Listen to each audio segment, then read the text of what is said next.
Hello दोस्तों, सफलता line academy में आप सभी का स्वागत है। आज का जो हमारा लास्ट टॉपिक है सीडीपी क्लास का, वह है संवेग एवं सृजनात्मक बालक। ठीक, तो आज हमारा जो सीडीपी का क्लास है वह कंप्लीट हो जाएगा, जिसमें हम लोग देखेंगे संवेग एवं सृजनात्मक बालक। ठीक है, तो आज का जो हमारा टॉपिक है संवेग क्या होता है, संवेग एवं सृजनात्मक बालक। सृजनात्मक बालक क्या होता है, सृजनात्मक बालक में किस किस तरह के गुण पाए जाते हैं, ये दोनों टॉपिक्स को हम लोग एक ही टॉपिक में कंप्लीट करेंगे। ठीक है, तो स्टार्ट करते हैं। सबसे पहले हम लोग देखेंगे क्या, संवेग। ठीक है, सबसे पहले देखेंगे संवेग। ठीक है, संवेग क्या होता है। ठीक है, यह देख लेते हैं। सर्वप्रथम संवेग क्या होता है इसको जान लेते हैं। ठीक, तो संवेग एक जन्मजात क्षमता होती है जो प्रत्येक बालक में भय, क्रोध, प्रेम के रूप में दिखता है।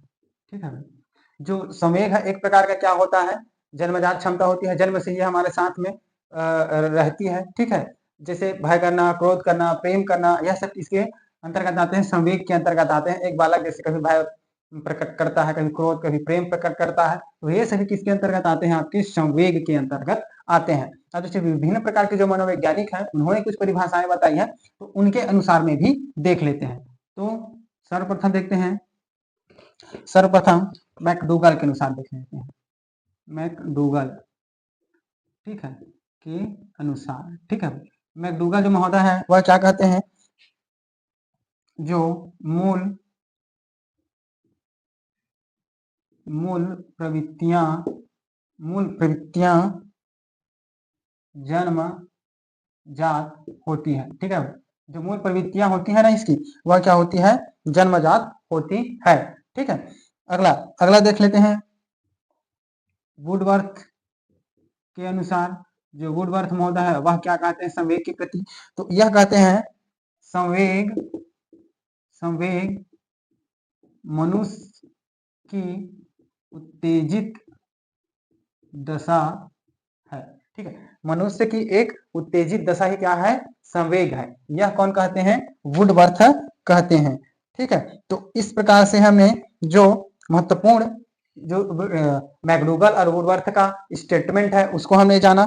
ठीक है, अब हम लोग देखते हैं कि जो संवेग है, ठीक है, संवेग के कितने प्रकार हैं। ठीक है, तो हम लोग देखते हैं संवेग के प्रकार।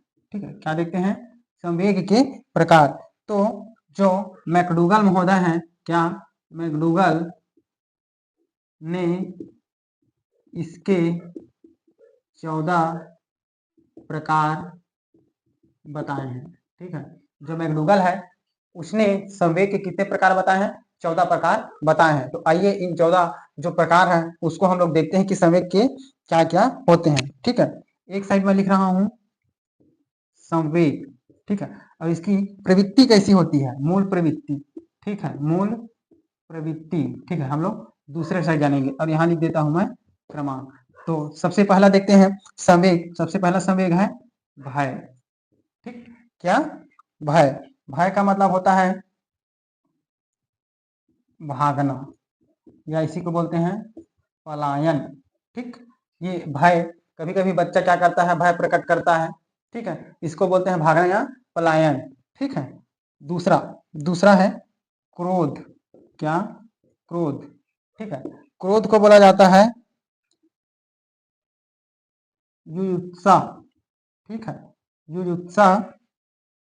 ठीक है, ये युयुत्सा क्या होता है, क्रोध। ठीक है, यह क्या है, एक संवेग की मूल प्रवृत्ति होती है। तीसरा है घृणा। ठीक है, कभी कभी बालक घृणा भी प्रकट करता है, ये इसको बोलते हैं विकर्षण। ठीक है, इसके साथ साथ ये सिर्फ बालकों के ऊपर डिपेंड नहीं करता, ये जो भी मनुष्य होते हैं उन सभी में यह संवेग पाया जाता है भाई। ठीक है, अगला चौथा क्रम का है, चौथा है आपका कष्ट। कभी कभी प्रत्येक मनुष्य जो होते हैं उनको भी कष्ट होता है, बालक को भी। ठीक है, इसको बोलते हैं शरणागति। ठीक, क्या बोलते हैं? शरणागति बोला जाता है। आगे पांचवा नंबर है आपका वात्सल्य। क्या? वात्सल्य। वात्सल्य वात्सल्य का जो मूल प्रवृत्ति होता है वह होता है शिशु रक्षा। क्या? शिशु रक्षा। ठीक, अगला छठा क्रम का आपका संवेग है वह है कामुकता। क्या? कामुकता। कामुकता का जो मूल प्रवृत्ति है काम। ठीक, सातवां क्रम का आपका आश्चर्य। क्या? आश्चर्य। आश्चर्य का जो मूल प्रवृत्ति होता है वह होता है जिज्ञासा।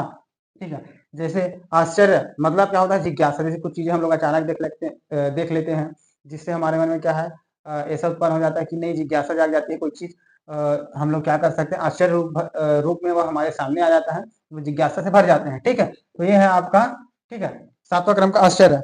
आठवां है अधीनता की भावना। क्या? अधीनता की भावना। इसको जो मूल प्रवृत्ति होती है वह होता है आत्महीनता। ठीक, अगला नौवां क्रम का है, इसमें नौवां क्रम का है आपका श्रेष्ठता की भावना। श्रेष्ठता की भावना। ठीक है, श्रेष्ठता की भावना का जो मूल प्रवृत्ति होता है वह होता है आत्म गौरव। ठीक है भाई, दसवां क्रम का है एकाकीपन। ठीक है, ये एकाकीपन का जो मूल प्रवृत्ति होता है वह होता है सामूहिकता। ठीक, अगला 11वां क्रम का है भूख। ठीक है, भूख क्या है? एक प्रकार का जो प्रमुख संवेग होता है, बालक जन्म से लेके आता है, भूख की जो प्रवृत्ति है उसमें पाई जाती है। ठीक है, ठीक है, तो भूख का मतलब होता है भोजन की तलाश। भोजन की तलाश। अब जब भाई भूख लगे तो हम सामान्य सी बात है भोजन की तलाश ही करेंगे। ठीक है, अगला 12 है अधिकार की भावना। किसकी? अधिकार की भावना। ठीक है, अधिकार की भावना। अधिकार की भावना को बोलते हैं संग्रह या संचय बोल सकते हैं। ठीक है, संग्रह। अगला 13 है आपका रचना का आनंद। रचना का आनंद। रचना का आनंद का मूल प्रवृत्ति है रचना करना। ठीक है, रचना। ठीक, अगला लास्ट है आपका आमोद। ठीक है, ये एग्जाम में पूछा भी गया है। ठीक, याद रखिए, इंपॉर्टेंट है आमोद। आमोद का मतलब होता है हास्य। ठीक, तो इसमें जो भूख है वही इंपॉर्टेंट है, एक है आपका आश्चर्य, यह इंपॉर्टेंट, एक है वात्सल्य, यह इंपॉर्टेंट है। ठीक है, यह जो कुछ कुछ चीजें इंपॉर्टेंट फैक्ट है उसको याद करना है आपको। 14 का 14 संवेग आपको याद नहीं करना है। जो इंपॉर्टेंट कम से कम इसमें 10 में से कम 5 को याद कर लेना जो इंपॉर्टेंट है उसको। ठीक है, भय है, क्रोध, घृणा, आपका वात्सल्य है, आश्चर्य है, भूख है, आमोद है, इसका जो मूल प्रवृत्ति क्या होता है इसको पूछा जाता है। ठीक, याद रखेंगे इतना। इसमें हम लोग देख लेते हैं प्राथमिक संवेग जो हमारे जन्म से हमारे साथ आता है। ठीक, तो प्राथमिक संवेग में होता है आपका आश्चर्य, ठीक, भय और क्रोध। इसके साथ हम लोग देखते हैं द्वितीयक संवेग। द्वितीयक संवेग क्या होता है? द्वितीयक संवेग होता है सहानुभूति, ईर्ष्या और शर्म। ठीक, ये समय के अभाव यानी समय के साथ साथ समय बीतता जाता है तब यह संवेग आता है। लेकिन यह जो संवेग आश्चर्य, भय और क्रोध वह क्या है? हमारे जन्म से ही रहता है, यह भी रहता है, लेकिन समय परिस्थिति के अनुसार वह संवेग हमारे अंदर उत्पन्न होता है। ठीक, याद रखेंगे। ठीक है, इसके साथ साथ कुछ मनोवैज्ञानिक हैं, उन्होंने भी क्या किया है, जो संवेग है उसका प्रकार बताया है। ठीक है, तो एक आध का देख लेते हैं जिसमें डेकार्ट। ठीक है, डेकार्ट के अनुसार, ठीक है, डेकार्ट ने जो संवेग है, संवेग के 6 प्रकार बताए हैं। ठीक है, संवेग के 6 प्रकार बताए हैं। डेकार्ट नाम का मनोवैज्ञानिक है, उन्होंने क्या किया, छह प्रकार का संवेग बताया है, वह छह प्रकार का संवेग क्या है उसको भी देख लेते हैं। एक है प्रशंसा, ठीक, क्या, प्रशंसा, ठीक है। दूसरा है घृणा, तीसरा तीसरा है इच्छा, चौथा है प्यार, पांचवा है शोक, और छठा है हर्ष, ठीक है ना। देखो प्रशंसा, कभी कभी बालक प्रशंसा सुनता है तो उसका जो संवेग है वह क्या होता है, बढ़ जाता है। घृणा, कभी कभी किसी को देख कर उसके मन में घृणा भी उत्पन्न होता है। इच्छा, किसी चीज को देखकर उसके मन में क्या है, पढ़ने लिखने से इच्छा भी जागृत होती है। कभी कभी उसको प्रेम, ठीक है, प्रेम भी मिलता है किसी व्यक्ति से, ठीक है, तो उसमें प्रेम की इच्छा। इसके साथ साथ शोक, कभी कभी क्या है उसको शोक यानी दुख का भी कारण झेलना पड़ता है, दुख भी होता है तो उसको बोला है शोक। हर्ष, हर्ष उल्लास मतलब क्या होता है, खुशी। कभी कभी क्या है उसके मन में जो संवेग है वह खुशी उत्पन्न कर, यानी खुशी का संवेग उसके अंतर्गत पाया जाता है, ठीक। इसी में देखते हैं, इसी में आपका क्या है,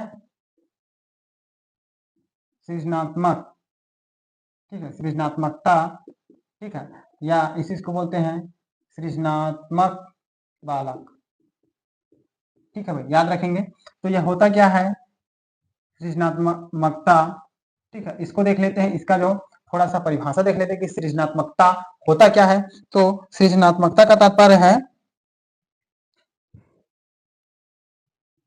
रचनात्मक सोच व तर्क एवं अमूर्त चिंतन के द्वारा बालक का वह गुण जिसके माध्यम से वह सृजन कार्य करता है, ठीक है भाई। ये होता है सृजनात्मकता का तात्पर्य, जो बालक में पाए जाने वाले उसके गुण है, अमूर्त चिंतन विचार, जिससे वह सृजन कार्य करता है, नई नई चीजों का निर्माण, नई नई चीजें खोजना, नई नई चीजों का आविष्कार करना। ये क्या होता है सृजनात्मकता बालक का क्या होता है, ये परिभाषा होता है, ठीक है भाई। अब देख लेते हैं कि सृजनात्मक जो बालक होते हैं उनकी विशेषता क्या होती है, ठीक है भाई, विशेषताएं, ठीक। किसकी, जो सृजनात्मक बालक होते हैं उनमें कौन कौन सी विशेषता पाई जाती है उसको यही देख लेते हैं। पहला पहला इसमें पाया जाता है सकारात्मक व तर्कपूर्ण चिंतन, ठीक है, यह गुण पाया जाता है। दूसरा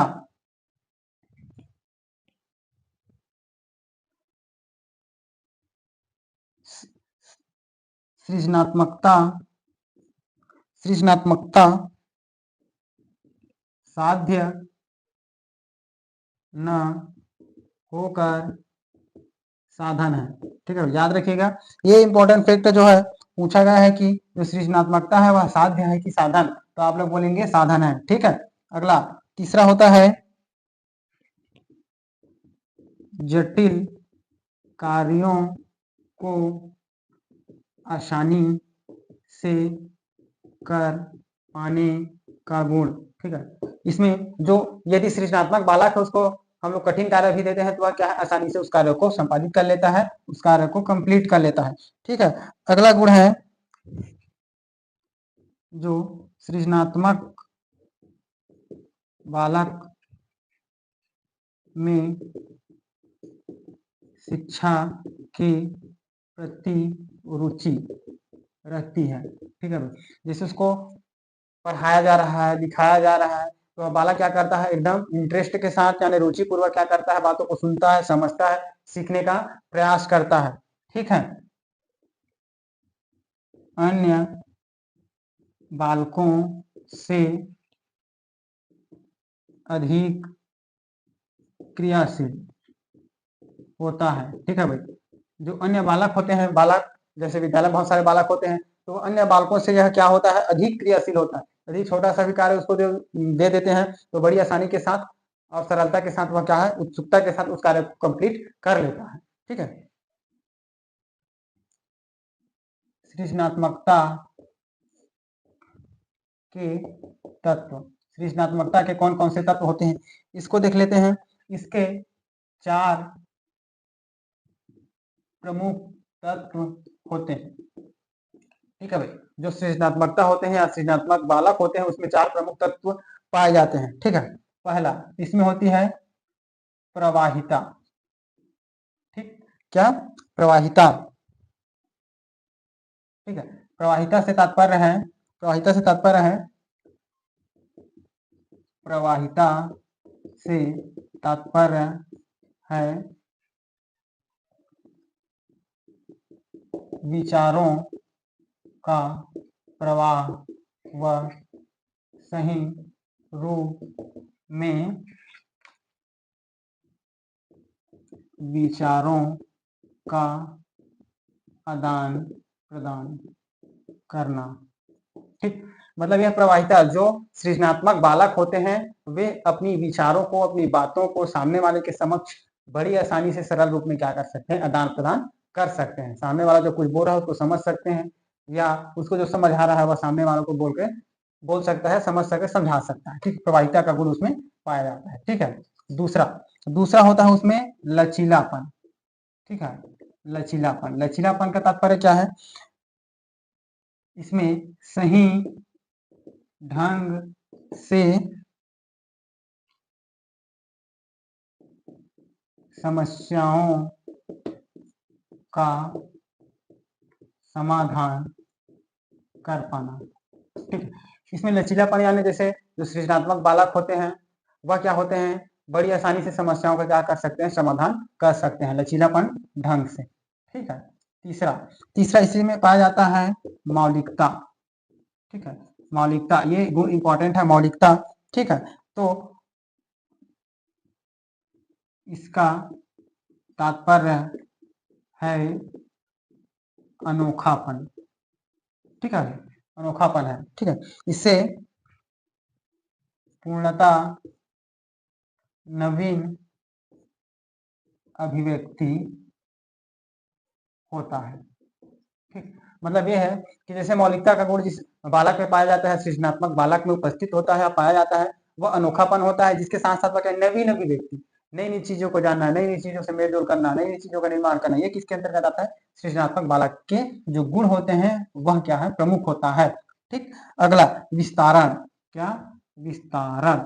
विस्तारण का तात्पर्य क्या है? विस्तारण से क्या तात्पर्य है, किसी भी बात का सही ढंग से विस्तार कर पाना। ठीक है, जैसे यदि बालक के समक्ष कुछ बातें रख दी जाए या कुछ चीजें समझा दी जाए, तो उस बालक को समझाने के बाद बोलेंगे कि यह क्या है, कैसे है, तो वह बालक क्या है, सही रूप में, सही बातों को, सही शब्दों के माध्यम से वह सामने वालों को विस्तार पूर्वक उसको समझा सकता है। ठीक है, समझा लेता है। यह सृजनात्मकता के क्या है, तत्व है। 4 प्रमुख तत्व याद रखेंगे, प्रवाहिता, लचीलापन, मौलिकता और विस्तारण का गुण जो सृजनात्मक बालक उसमें पाया जाता है, ये सृजनात्मकता के तत्व हैं, जो बहुत ही इंपॉर्टेंट है भाई। ठीक है, ये रहा आपका सृजनात्मकता से संबंधित तत्व। तो आज की क्लास में इतना ही। अब आज का जो हमारा सीडीपी का क्लास है कंप्लीट होता है। ठीक है, इतने में आपका सफिशियंट है, इतना सीटेट एग्जाम की दृष्टि से। ठीक, तो आज का जो हमारा टॉपिक था वह कंप्लीट हुआ। इसके साथ साथ हमारा सीडीपी का भी क्लास क्या है, आज कंप्लीट होता है। तो मेरे जितना भी वीडियो है वह यूट्यूब पर निःशुल्क है। ठीक है, जो आपका सीडीपी का जितना भी क्लास है वह कंटेंट आपका डला हुआ है, तो आप अपने ऐसी जो साथीगण हैं उन तक शेयर कीजिए। ठीक है, और हमारे चैनल को लाइक, शेयर और सब्सक्राइब अवश्य करें, ताकि आने वाली जितनी भी वीडियो है वह फ्री निःशुल्क उपलब्ध कराई जाएगी। तो आज के लिए इतना ही, धन्यवाद।